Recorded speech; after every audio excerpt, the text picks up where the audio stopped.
Sjetva sjemena i uzgoj presadnica su često izazovni.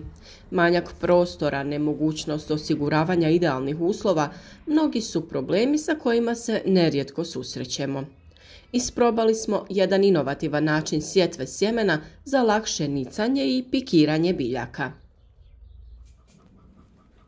Sjetva sjemena u puževe predstavlja praktičan, ekonomičan i efikasan način uzgoja presadnica. Ova metoda omogućava optimalne uslove za klijanje biljaka, čuvajući vlagu i osiguravajući prozračnost supstrata. Puževi izrađeni od najlonskih traka i bubble wrap folije pomažu u održavanju stabilne temperature i vlage, što rezultira boljim razvojem mladih biljaka.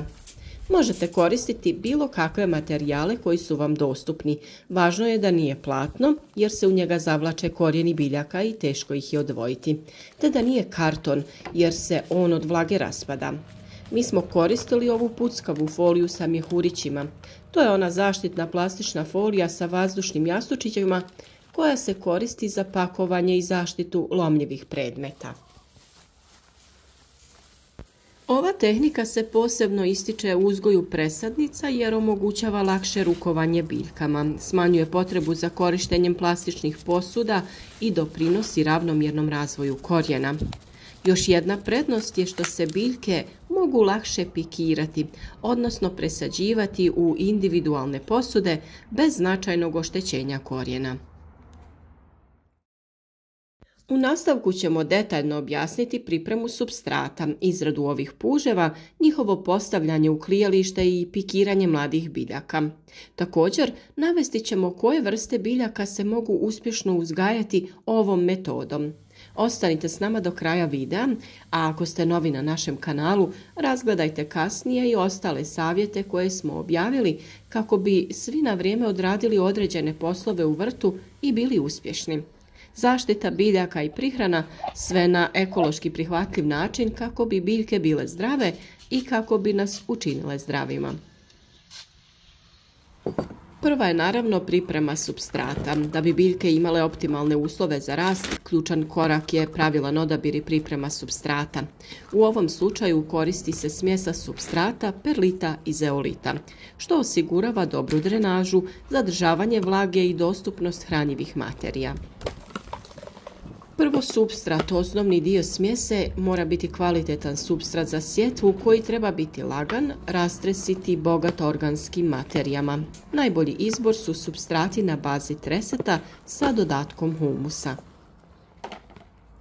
Drugi je perlit. Ovaj materijal poboljšava prozračnost supstrata i sprječava zbijanje zemljišta. Perlit također pomaže u održavanju vlage, čime osigurava ujednačeno klijanje sjemena. Ovo je potpuno prirodni materijal nastao od vulkanskih stijena. Treći je zeolit. Dodaje se zbog sposobnosti vezivanja hranjivih materija i poboljšanja strukture zemljišta. Zeolit stabilizira pH vrijednost i smanjuje stres kod mladih biljaka. Idemo sada na pripremu ove smjese. Pomiješajte supstrat i perlit u omjeru 3:1. Dodajte manju količinu zeolita, oko 10% ukupne smjese. Smjesu dobro izmiješajte i navlažite tako da bude rahla, ali ne previše vlažna. Neka se formira grudva u ruci iz koje kada ju pritisnete neće curiti voda. Idemo sada na izradu puževa za sjetvu. Puževi se izrađuju korištenjem traka od najlona, možete iskoristiti čak i ove vreće za supstrat ili koristite kao mi ovu puckavu foliju. Ovi materijali omogućavaju fleksibilnost što je u izradi ovih puževa vrlo važno, očuvanje vlage i dobru zaštitu korijena. Znači, materijali koji su nam potrebni za izradu ovih puževa su te trake od najlona ili ova folija, pripremljena smjesa supstrata, te gumice ili neki kanap za pričvršćivanje. Prvo je potrebno pripremiti trake. Najlonske trake izrežite na širinu od 10 do 15 cm i dužinu prema potrebi, najčešće oko 50 cm. Drugi korak je postaviti traku na radnu površinu da bude potpuno razvijena. Treće je dodavanje supstrata. Na traku se ravnomjerno rasporedi sloj pripremljenog supstrata, ne previše debeo kako bi se omogućilo nesmetano motanje. Neka bude oko 1 cm debljine. Četvrti korak je motanje puža. Traka se pažljivo rola u obliku puža, vodeći računa da zemlja ostane u stabilnom položaju i da se ne sabije previše. Na početku trake je dovoljno da ostavite 2 cm prazno kako bi to savili prema unutra, te na kraju ostavite barem 15 cm na kojem neće biti zemlje kako bi lakše smotali i završili taj kraj puža. Peti korak je osiguravanje oblika. Smotani puž se pričvrsti gumicom ili nekom špagom ili kanapom kako bi zadržao oblik. A šesti i najvažniji korak je sjetva sjemena. Sjeme se pažljivo rasporedi na površinu supstrata, vodeći računa o pravilnom razmaku, u zavisnosti od vrste biljke, te se na sjeme doda još jedan tanak sloj supstrata.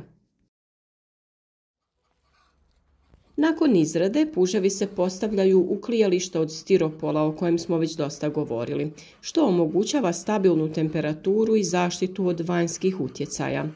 Ukoliko nemate klijalište, postavite ga na toplo i svjetlo mjesto, najpogodnije na prozorsku dasku. Obavezno poredati puževe uspravno tako da sjeme bude u gornjem dijelu. Lagano orošavati vodom po potrebi kako bi se osigurala potrebna vlažnost za klijanje. Optimalna temperatura za klijanje većine biljaka je između 18 i 25 stepeni, pa ovisno o vrsti biljke prilagodite uslove.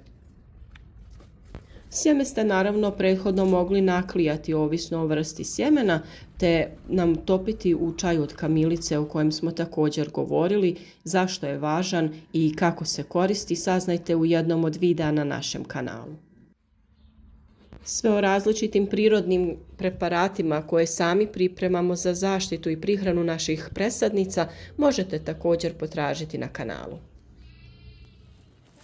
A kada biljke dostignu odgovarajuću veličinu, potrebno ih je presaditi u pojedinačne kontejnere kako bi imale dovoljno prostora za dalji razvoj. Postupak pikiranja je sljedeći: lagano odmotati puža i pažljivo odvojiti sadnice sa razvijenim korijenom. Plastični kontejneri sa pojedinačnim rupama se napune kvalitetnim supstratom. Mješavinu smo već pripremili pa ju možemo koristiti i za ovu namjenu, a možete naravno koristiti i pojedinačne čašice za pikiranje biljaka. Svaka biljka se postavlja u svoju pojedinačnu rupu vodeći računa da se korijen ne ošteti.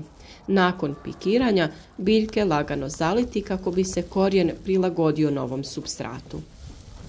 Na našem kanalu također imate video sa savjetima kako pripremiti prirodne preparate sa kojim zaliti biljke nakon pikiranja kako bi spriječili razvoj gljivica i drugih oboljenja.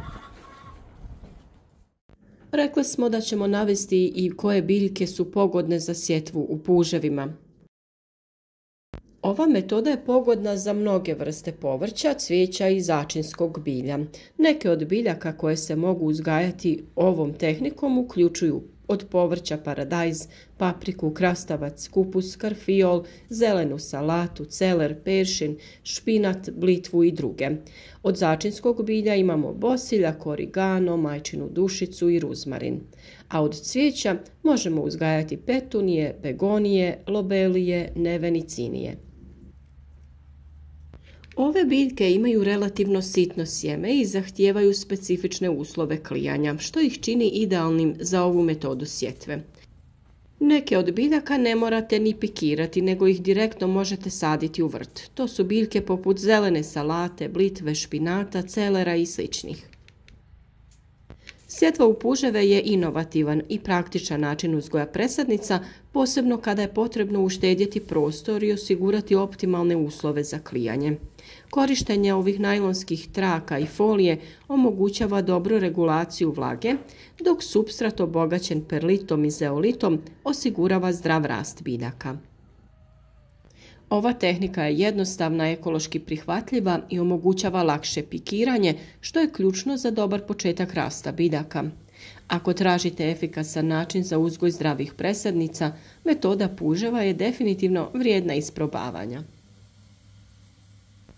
Mi vam uvijek donosimo korisne savjete za uzgoj biljaka, pa se nadamo da će i ovo biti jedan od takvih.